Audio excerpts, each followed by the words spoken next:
Thanks everyone for, thanks especially to the people right now in Occupy Harvard for organizing this, and thanks everyone for bearing for the whole 5 hours. I know everybody's going to stay that long. I myself can't stay because I have to occupy childcare back at home in a little while. But I propose to spend the next 15 minutes, 20 minutes, discussing what has become a prominent thesis of Occupy, and that is that shit is fucked up and bullshit. And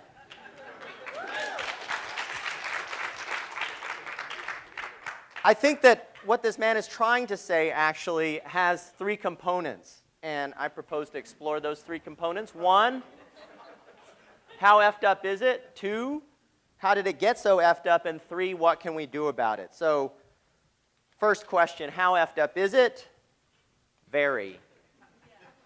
I hope that the first couple of parts of these remarks aren't already really familiar to everyone, but I just want to go through a bunch of the data just so that you have it. I should say at the outset that I'm not an expert in the distribution of income or even inequality. I'm just a reader, somebody who happens to benefit from having a couple of university degrees, much like most of the people in this room. And I feel like it's part of my responsibility, as it is every citizen's responsibility, to try to read and learn about these things. And so I'm speaking to you just as a citizen trying to understand it just like you are.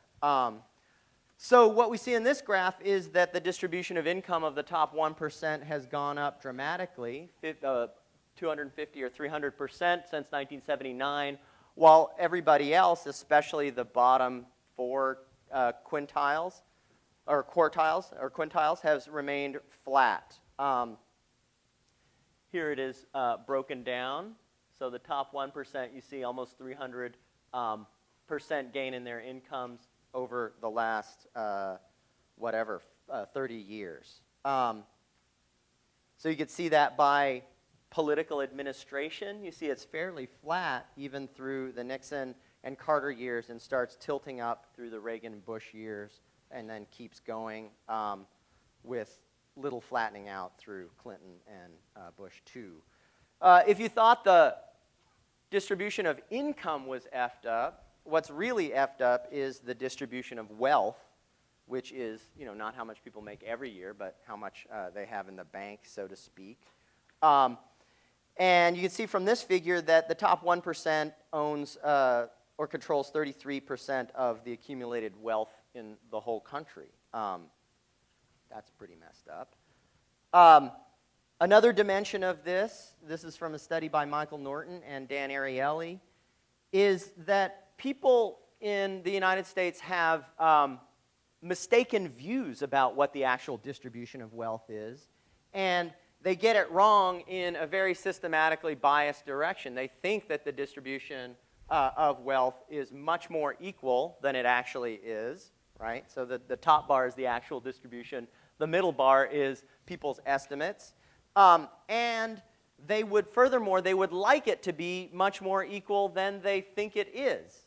And so if people had according to Ariely and Norton, if people had their actual preferences realized for the distribution of wealth, it would be far, far more equal than it is. Another couple of things. It wasn't always this way. This chart depicts two lines. One, the median family income from 1945 to 2005, and the GDP per family over that same period. And what you see, what this graph is meant to show, is that from 1945, the post-war years, all the way up to the 1975 or the mid-1970s, the median family income grew roughly at the same pace that the wealth of the country grew. That is, the average working family, right?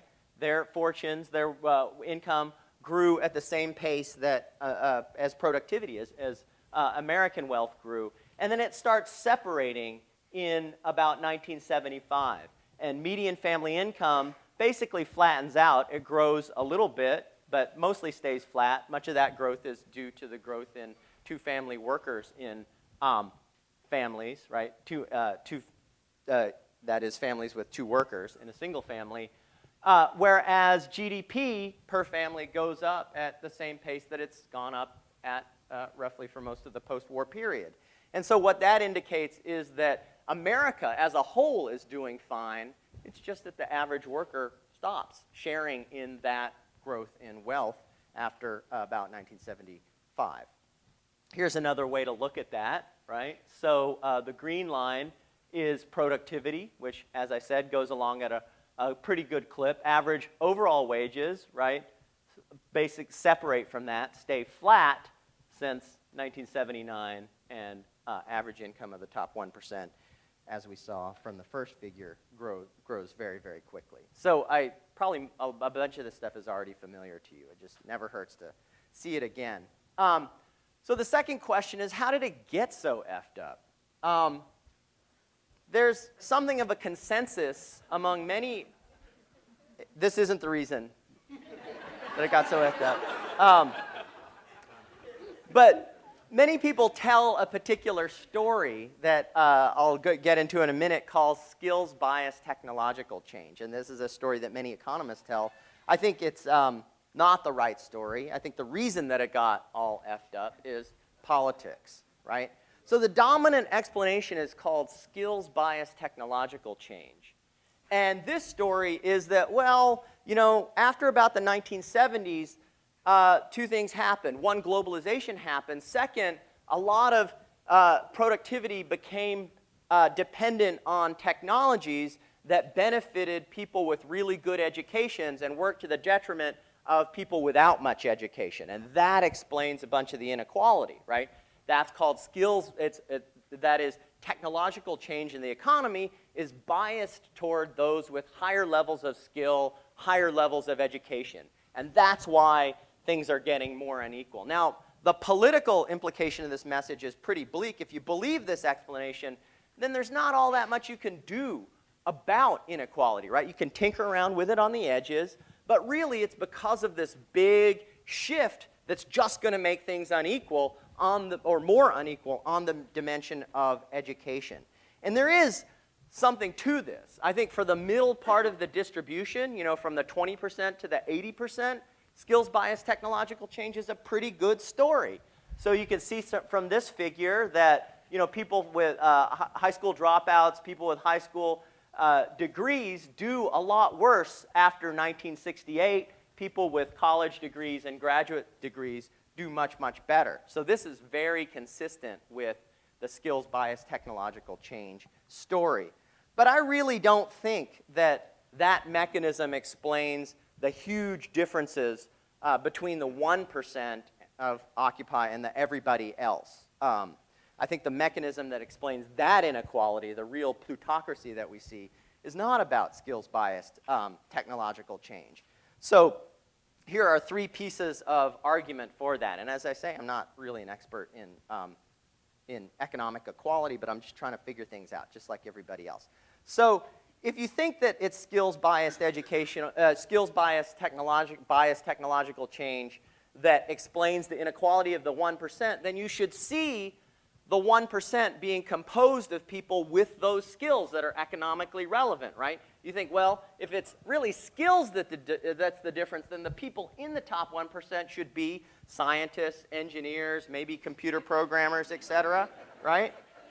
But that's just really not the case. Most of the 1%, these are the occupations that compose the 1%.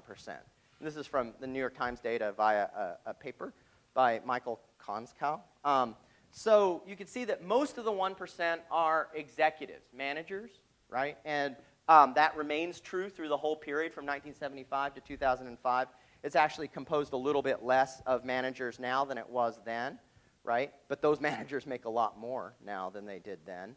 A little bit under that is medical professionals. That's the next category. The real winner over this period is people working in the finance industry. And they double their share of the top 1%, right? In 1979, about 7% of them are in the top 1%. By 2005, it's about 14% of the top 1% is people working in the finance industry. And then everybody else loses share, basically. Lawyers kind of gain, well, lawyers gain steady. Scientists are about the same. Scientists and engineers are about the same. But it's certainly not the case that the 1% is all scientists, engineers, and computer scientists now.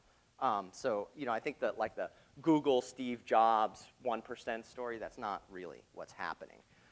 What is really happening is executive compensation, right? A huge percent of the explanation for why the 1% is so much better off now compared to everybody else than they were in 1979 is that compensation committees of corporations decided to reward executives much more with stock options, et cetera. Their fortunes are much more dependent on the financial sector, and everybody else is just making an average wage, and so that's why average CEO pay, which kind of tracks top executive pay, zooms way up and begins to track the S&P, whereas everybody else is way down there flat. So those are two pieces of reasons why the skills bias technological change story is wrong, the politics story is right. A third reason is that if you believe skills bias technological change, everybody in the whole world, or at least the advanced industrial world, should be experiencing the same 99%, 1% phenomena that we're experiencing, right? Because it's not like technology isn't happening and changing in Europe. It certainly is, right? Just like it is in the United States and Canada. There is some evidence for this. If you look at the US and Canada and the UK, this is the percentage of income share of the top 1%. We're leading the pack there. Our 1% is like the globally winning 1%. Yay, our 1%, right? But you see that everybody else, in the top 1% in the UK and Canada are also going up, right? So their 1% is also doing very, very well compared to the 99% in the UK and Canada, right? So maybe it's global, but if you just see that slide. But if you see this slide, it's definitely not global, right? This is the top 1% in Switzerland, France, Japan, and the Netherlands. And as you can see over the period from 1960 to 2002, they actually have a less of the total wealth of their societies than they did in the past, right? So if it was skills bias technological change, and it was just technology generating this inequality, then you'd see them going way up just like they went way up in the United States. It's not the case, right? So my own view is that the political story is much more compelling than the economic skills bias technological change story for explaining why the 1% is doing so much better than everybody else, right? It's executive compensation policies that tie executive incomes to stock markets. It's the deregulation of the financial sector that allows huge rapid increases as well as rapid decreases in the value of their stocks, and its tax policy, in particular capital gains policy and corporate taxes. Okay, I just have a few minutes left, so I want to just indicate very roughly two different strategies of what we can do about it. And people should have 1,000 different ideas about what we should do about this problem. I mean, my thing is, I think that there's not very much discussion, that the level of discussion about what we actually ought to do is very, very impoverished. And so don't take these as, the two be-all, end-all ideas. That's absolutely not right, right? It's just the beginning of a conversation and kind of an urging, wistful urging that there be 1,000 ideas about what to do about this problem, not just a couple. And what I'm about to say, basically, I've taken from a friend of mine named Joel Rogers, who's a professor at the University of Wisconsin in Madison. Look him up, Google him. There's a Glenn Beck special in which he's identified as one of the most dangerous people in America. He may be that, I don't think so. But anyway, he has some pretty good ideas. So strategy one, you might think of as social democracy. And this is a set of traditional strategies that involve treating the economy as it is and then trying to tax people and corporations who are doing well in that economy to generate more equality, right? So it's a tax and transfer policy, and so the economy's chugging along, it's generating stuff, you tax that stuff, and you create more equality by providing social wages, things like universal health care, education, pension policy. You try to decommodify as much as you can people who are working at the bottom end of the scale and even at the medium end of the distributive scale to make life okay for them, right? The United States is not really pursuing that policy. This is a chart from the New York Times, a friend of mine forwarded to me, about the Democratic and Republican proposals for the average tax cut under various deficit reduction schemes, right? Taxes should be going up, really, not down under deficit reduction. But here it is. These are the Democratic and Republican proposals. And, you know, this kind of maybe the surprising thing is that the Republican bubbles are not that much bigger than the Democratic bubbles, right? You think, well, you know, the Republicans, oftentimes they get a bad rap. Really, they're not so much different from the Democrats until you look at this picture, which scales it up and looks at the Republican proposal for the million plus. They get a much bigger tax cut under that. Anyway, so all that is to say, one strategy is kind of a social democratic strategy operating in many, many European countries. It works, I think, fairly well to provide universal kind of benefits. I guess my own view is that's part of the answer, but it is limited because the Republicans, some Democrats, are right in that you do have to think about productivity, about what the country is making. And so another strategy that can complement the first one, Joel has called productive democracy. And this involves making sure that everyone can be an equal participant, not just in consuming public goods and making sure that their wages are okay, but can be an equal participant in the economy, in making things. And because it's our ability to make things that generates that wealth in the first place, so why not equalize further up the causal chain, at the factory floor, or in schools, or in workplaces, rather than waiting till all the production has happened and then equalizing on the back end by taxing people and redistributing. And so it's a little hard to explain. This part kind of is likely to be a little bit bumpy. But Joel thinks that there are, you know, putting it in simple terms, that there are very different ways to make things. There's a low road, simply put, and a high road. And the low road is sweatshops, where you make things by making sure that the workers' wages are as low as possible, where people who in your firm are interchangeable, right? You don't care if they work there for 2 days or 2 years. It's irrelevant for you, right? And your company makes money based on price competition, right? So that's the low road. That's the bad one. The good one, in Joel's view, is the high road, in which the key is to make sure that productivity advantages and competitive advantages come from highly skilled workers doing innovative things, right? And there are lots of different examples of this.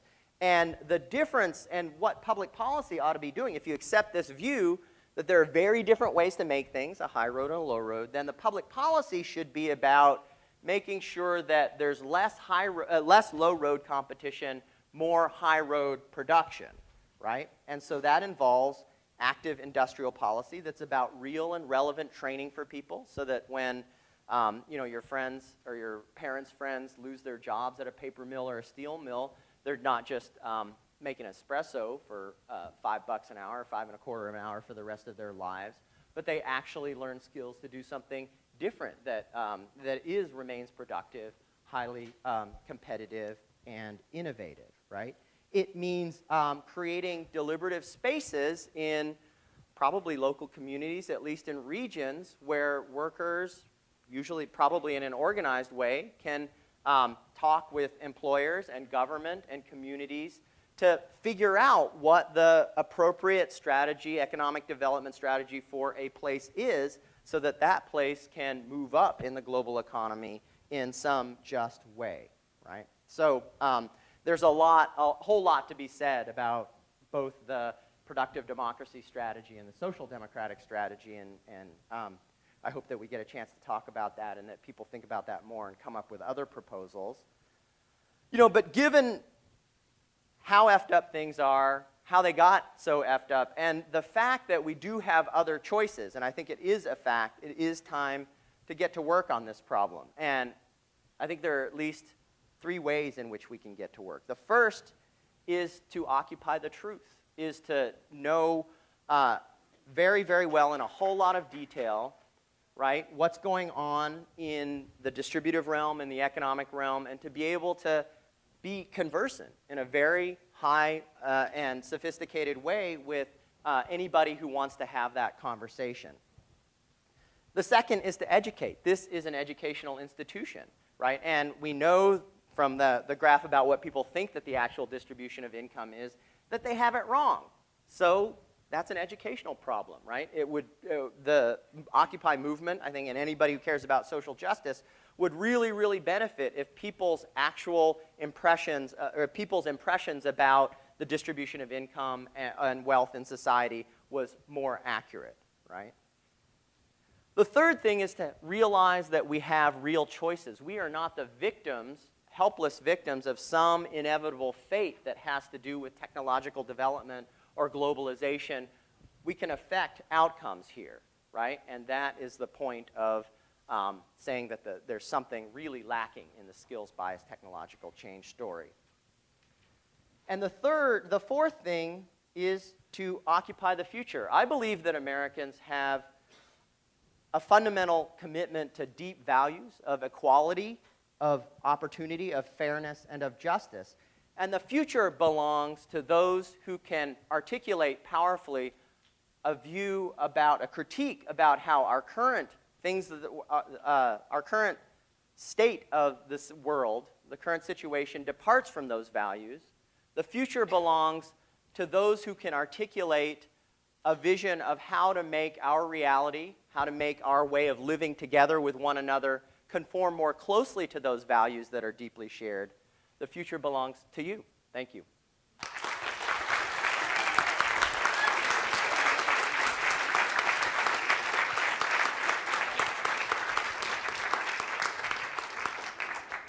Okay. Thanks so much for your talk. We have time for one or two very quick points. Actually, do you need the mic or not? I don't know. I You don't don't. think so. You don't. Look, permit me a couple of minutes because I came here from New Hampshire. I don't really need it. Thank you. There's so much you say that's very important. Thank you. And you've answered my first question. Is this proceeding recorded? Are your slides available afterwards somehow through the internet, for example? I could post them, sure, or I could send them to... Yeah, please. I mean, I haven't been able to take notes, and least of all, illustrate the diagrams. So thanks for your presentation. But there's so much that you left out. Yes. And I come here as one of the oldest participants. My creds are I have been arrested for protesting in the past. I spent a day at Occupy Boston. A friend of mine was just arrested for occupying Wall Street in New York. So, you know, I'm with Occupy, but I have to say that the main theme of this should be Occupy politics. I agree. And that's why I appreciate your main thrust so much. But let's cut to the quick.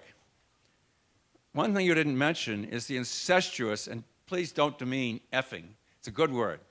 Not the effing, the incestuous relationship between money and Congress. And we've seen all the evidence. I don't have to recite it. So how you're going to cut that Gordian knot is the key question. And I'd like to see some of you folks address it.